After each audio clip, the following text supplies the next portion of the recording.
বরাক বইছে আপনাদেরকে স্বাগত জানাই। আজ হল 23 আগস্ট শনিবার।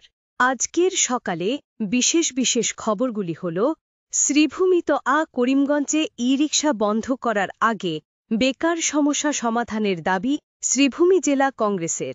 শিক্ষিত বেকার যুবকদের একমাত্র ভরসা ই-রিকশা চালিয়ে জীবন নির্বাহ করা, কিন্তু শ্রীভূমি শহরে ট্রাফিক সমস্যার অভিযোগ দেখিয়ে একাংশ ই-রিকশা শহরে চলাচল নিষিদ্ধ ঘোষণা করার যে পরিকল্পনা নিচ্ছেন জেলা প্রশাসন, তার তীব্র প্রতিবাদ জানায় শ্রীভূমি জেলা কংগ্রেস। গতকাল জেলা কংগ্রেসের সহসভাপতি বিশ্বজিৎ ঘোষের নেতৃত্বে এক প্রতিনিধি দল জেলা আয়ুক্তের উদ্দেশ্যে অতিরিক্ত জেলা আয়ুক্তের নিকট স্মারকপত্র প্রেরণ করেন। ভারতে টিকটক ফিরে আসছে বলে যে খবর প্রচার হচ্ছে তা পুরোপুরি মিথ্যা। ভারতে টিকটক নিষিদ্ধই রয়েছে জানিয়েছে সরকার। এমন কোনো আদেশ জারি করা হয়নি। শুক্রবার ভারত সরকার তিনা ভিডিও অ্যাগ্রিগেটর প্ল্যাটফর্ম টিকটকের উপর থেকে নিষেধাজ্ঞা প্রত্যাহারের খবর অস্বীকার করেছে। ইলেকট্রনিক্স ও তথ্য প্রযুক্তি মন্ত্রকের সূত্র স্পষ্ট করে জানিয়েছে, ভারতে টিকটকের জন্য কোনো আনব্লক অর্ডার জারি করা হয়নি। এই ধরনের কোনো বিবৃতি বা খবর মিথ্যা এবং বিভ্রান্তিকর। দিল্লি থেকে তাড়ানো যাবে না পথকুকুরদের, রায় পরিবর্তন সুপ্রিম কোর্টের। 3 সদস্যের বেঞ্চের পথকুকুরদের নিয়ে রায় পরিবর্তন সুপ্রিম কোর্টের। 3 সদস্যের বেঞ্চের দেওয়া হল একাধিক নতুন নির্দেশ।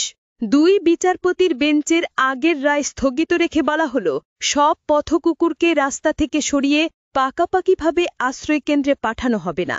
বন্ধ্যাত্মকরণ ও টিকাকরণের পরে পুরনো এলাকায় ফেরত পাঠাতে হবে আক্রমণাত্মক ও জলাতঙ্ক আক্রান্ত নয় এমন পথকুকুরদের। তবে নির্দিষ্ট জায়গায় ছাড়া আর রাস্তাঘাটে খাওয়ানো যাবে না তাদের। দিল্লি এবং আশেপাশের এলাকায় পুরসভা ধরে কুকুরদের খাওয়ানো স্থান নির্দিষ্ট করে দিতে হবে প্রশাসনকে।